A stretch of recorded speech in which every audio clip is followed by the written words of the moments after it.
Crazy teacher में आपका स्वागत है।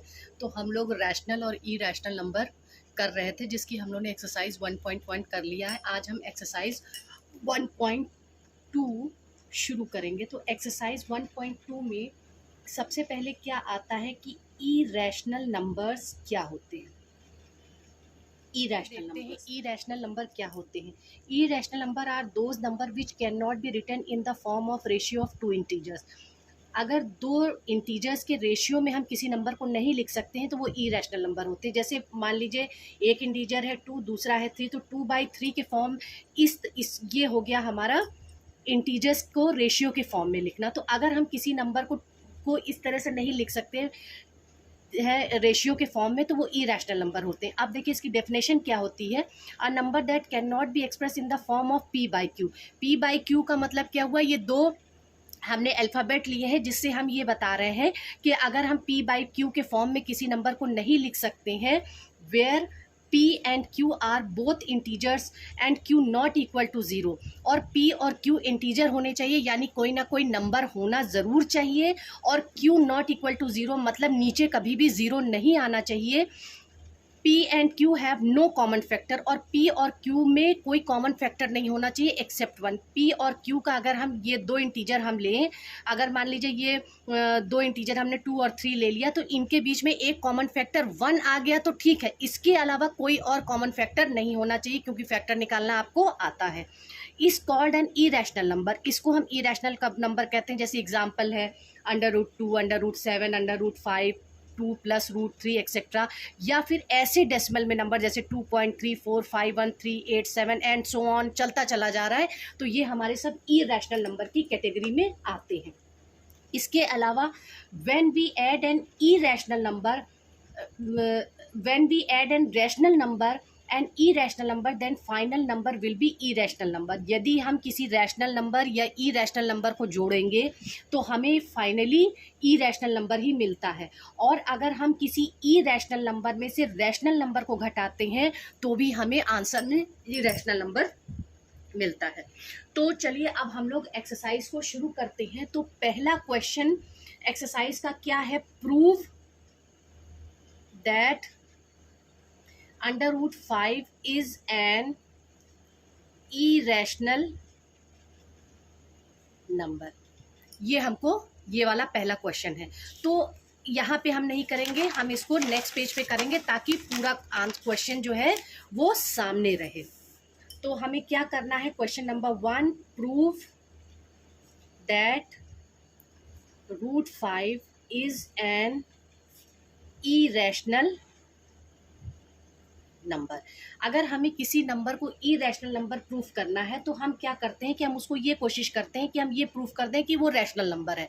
अगर हम उसको रैशनल नंबर नहीं प्रूफ कर पाते तो वो अपने आप सिद्ध हो जाता है कि वो इरैशनल नंबर है। तो चलिए हम क्या मानते हैं? Let √5 be a rational number. हम ये मान लेते हैं कि √5 जो है एक रैशनल नंबर है। देन तब हम क्या मानेंगे कि √5 is equal to P/Q, where P and Q are integer।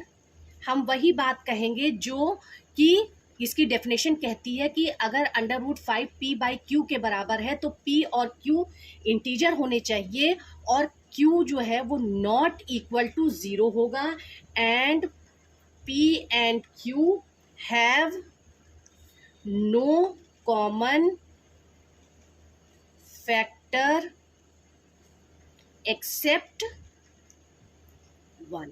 हमने ये मान लिया कि ये एक रैशनल नंबर है। तो रैशनल नंबर की डेफिनेशन से क्या है कि अगर ये रैशनल नंबर है तो P/Q इंटीजर होने चाहिए, यानी कोई दो नंबर होने चाहिए, नीचे 0 नहीं होना चाहिए, और P और Q में एक 1 के अलावा कोई कॉमन फैक्टर नहीं होना चाहिए। तो अब अगर हम दोनों तरफ √5 का स्क्वायर रूट कर दें और P/Q का जो है हम स्क्वायर कर दें, तो यहाँ पे क्या होगा? ये रूट हट जाएगा तो यहाँ पे 5 बचेगा, और यहाँ पे क्या आ जाएगा? P²/Q²। और ये क्या हो जाएगा? यहाँ इसको मल्टीप्लाई करेंगे तो क्या हो जाएगा? P² = 5Q²। ये हमारी पहली इक्वेशन हमारे सामने आ गई। अब हम कहेंगे एज 5 डिवाइड्स 5q²। हम कह रहे हैं कि 5 इस 5q² को डिवाइड कर देगा, तो 5 डिवाइड p²। अगर 5 जो है इस 5q² को डिवाइड करेगा तो 5 इस p² को भी डिवाइड करेगा, बट 5 इज प्राइम, लेकिन 5 एक प्राइम नंबर है, इसलिए 5 डिवाइड p, इसलिए 5 जो है p को भी डिवाइड करेगा। हमने ये कहा कि 5 अगर 5q² को डिवाइड कर रहा है तो 5 इस p² को भी डिवाइड करेगा, लेकिन 5 जो है प्राइम नंबर है, इसलिए 5 खाली p को भी डिवाइड कर देगा। तो जैसे अब मान लीजिए जैसे ये हो गया कि हमारे पास 225 है, उसको अगर हम 5 से डिवाइड कर रहे हैं तो भी वो डिवाइड हो जाएगा, और ये 225 किसका स्क्वायर होता है, 15 का स्क्वायर होता है, तो इसका मतलब 5 इस 15 के स्क्वायर को भी डिवाइड करेगा, इस 225 को भी डिवाइड कर देगा। तो हम कहेंगे let p is equal to 5m। हमने ये मान लिया कि p जो है वो 5m के बराबर है, where m is an integer, और हमने ये मान लिया कि m जो है वो एक इंटीजर है। तो अब हम क्या करेंगे कि ये p की वैल्यू को इस फर्स्ट इक्वेशन में हम पुट करेंगे। तो substituting this value of p in equation number 1, तो हमें क्या मिलेगा, वी गेट, अगर p की जगह हम 5m लिखें और यहाँ पे p² है तो क्या हो जाएगा, 5m का whole square is equal to 5q²। इस हमने p की जगह 5m लिखा तो p² की जगह क्या हो जाएगा, 5m का स्क्वायर। तो अब यहाँ पे क्या हो गया, ये हो गया 25m² is equal to 5q²। अब इस 5 से इसको डिवाइड करेंगे, 5 5 ज़ा 25, तो यहाँ पे क्या आ गया हमारा 5m² is equal to q²। अब यहाँ पे क्या कहा जा रहा है, एज 5 डिवाइड्स 5m², कि इस 5 जो है वो 5m² को भी डिवाइड कर रहा है। सो 5 divides q², but 5 is prime, 5 जो है वो प्राइम नंबर है, तो क्या होगा, 5 डिवाइड्स q। अब देखिए यहाँ पे हमने ये बताया कि 5p को भी डिवाइड कर रहा है, 5q को भी डिवाइड कर रहा है, 5 इस p को भी डिवाइड कर रहा है, 5 इस q को भी डिवाइड कर रहा है, तो क्या हो जाएगा, 10 p and q have a common factor 5। जब 5p को भी डिवाइड कर रहा है, q को भी डिवाइड कर रहा है, तो इसका मतलब 5 जो है p और q दोनों का कॉमन फैक्टर है। दिस कॉन्ट्रेडिक्ट्स, ये जो है इस बात का खंडन करता है, that p and q have no common factor except 1। Irrational number क्या कहलाता है कि p और q में कोई कॉमन फैक्टर नहीं होना चाहिए सिवाय 1 के, लेकिन यहाँ पे p और q दोनों का एक कॉमन फैक्टर क्या आ गया, 5 आ गया है, इसलिए हम कह सकते हैं hence √5 is not a rational number. So we conclude that, हमने क्या कंक्लूड किया कि √5 इज एन इरेशनल नंबर। अब आपने देखा हमसे उन्होंने क्वेश्चन में ये कहा गया कि √5 एक इरेशनल नंबर है, लेकिन हमने उसको क्या प्रूफ करने की कोशिश की कि वो रैशनल नंबर है, लेकिन क्या लास्ट में आके प्रूफ हो गया कि वो इरेशनल नंबर है, और यही हमें प्रूफ करना था। अब क्वेश्चन नंबर 2 है। क्वेश्चन नंबर 2 कह रहा है prove that √7 is an irrational number. √7 एक इरेशनल नंबर है, ये हमको प्रूफ करना है। तो हम इसको पहले की तरह प्रूफ करेंगे। लेट √7 बी आ रैशनल नंबर, हम इसको भी मान लेंगे कि ये रैशनल नंबर है। देन अब रैशनल नंबर क्या कहता है, √7 इज इक्वल टू p/q। √7 जो है p/q के बराबर है। तो क्या होना चाहिए, where p/q are integers, p और q जो होते हैं वो इंटीजर्स होने चाहिए, q जो है वो नॉट इक्वल टू 0 होना चाहिए, and p and q have no common factor except 1। ये सारी चीज़ें होनी चाहिए। अब हम क्या करेंगे, √7 का होल स्क्वायर करेंगे और इधर p/q का हम होल स्क्वायर करेंगे। तो यहाँ पे क्या हो गया, ये अंडर रूट हट जाएगा, तो यहाँ पे बचा 7 is equal to p² / q², और यहाँ पे क्या हो जाएगा, p² is equal to 7q²। ये हमारे पास पहली इक्वेशन आ गई। एज 7 डिवाइड्स 7q², 7 इस 7q को डिवाइड कर रहा है, सो 7 divides p², but 7 is prime, तो 7 क्या करेगा, 7 डिवाइड्स p। यहां पे हमने बता दिया कि 7p को भी डिवाइड कर रहा है। अब क्या है, let p is equal to 7m हमने मान लिया, where m is an integer substituting this value of p in equation number 1 में। तो हमें क्या मिलेगा, यहाँ पे 7m का whole square is equal to 7q का स्क्वायर। अब क्या है, ये हो जाएगा 49m का स्क्वायर, और यहाँ पे हो गया 7q का स्क्वायर। जब हम इसको काटेंगे तो क्या यहाँ पे बचा, 7m का square is equal to q²। As 7 divides 7m², 7 ने जो है वो 7m² को डिवाइड किया, सो 7 divides q², but 7 is prime, तो क्या होगा, 7 डिवाइड्स q। अब यहाँ पे भी हमने बता दिया कि 7p को भी डिवाइड कर रहा है, 7q को भी डिवाइड कर रहा है। तो यहाँ पे क्या हो गया, 10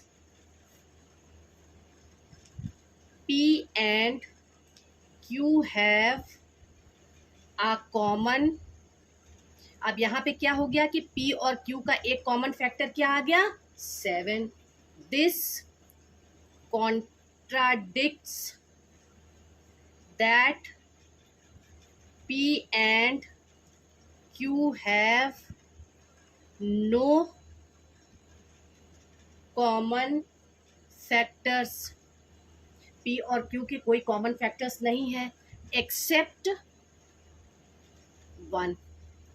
hence √7 is not a rational number, so we conclude that √7 is an irrational number। हमने उसको प्रूफ किया, √7 रैशनल नंबर है, लेकिन प्रूफ करते करते क्या आ गया कि पी और क्यू का एक कॉमन फैक्टर आ गया।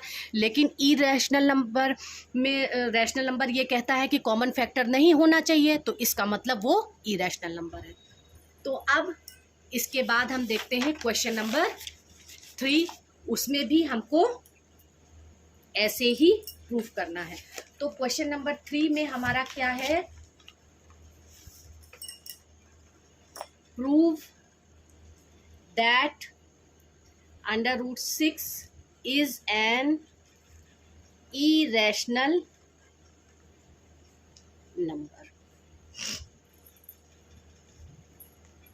अब इसको भी हम ऐसे ही प्रूफ करेंगे, रैशनल प्रूफ करते करते हमें लास्ट में ये मिलेगा कि ये इरेशनल है। Let √6 be a rational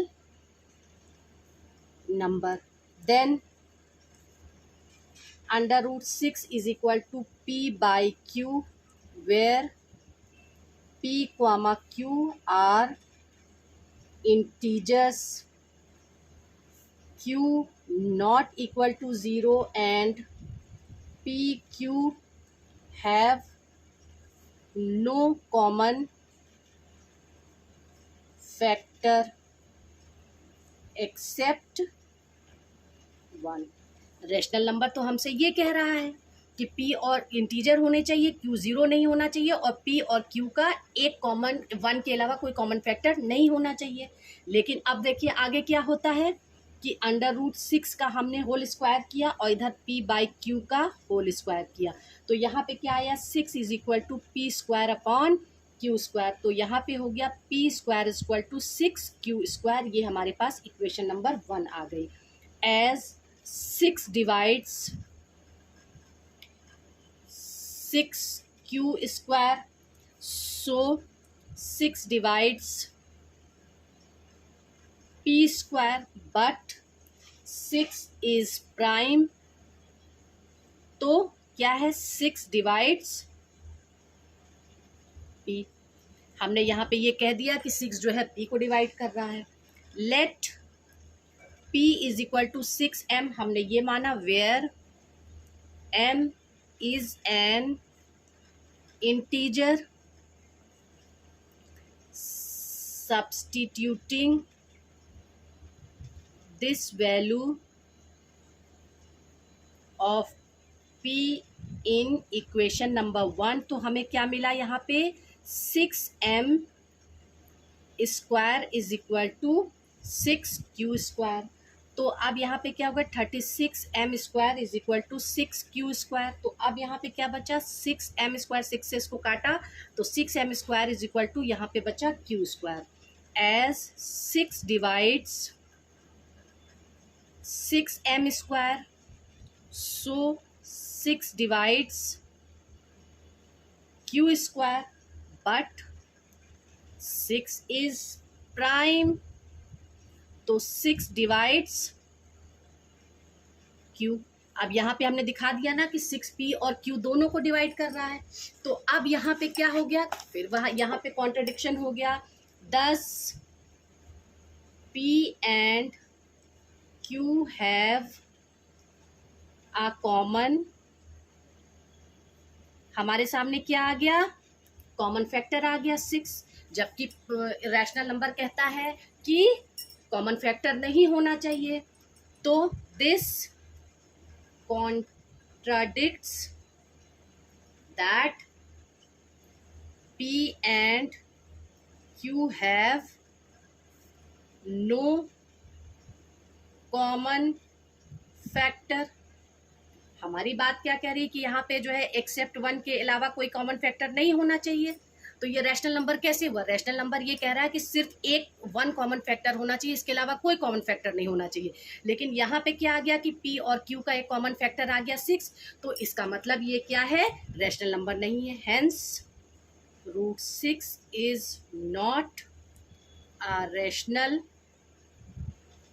number, so we conclude that √6 is an irrational अब इस एक्सरसाइज में 5 क्वेश्चन और हैं जिनको हम अगले वीडियो में करेंगे। Thank you.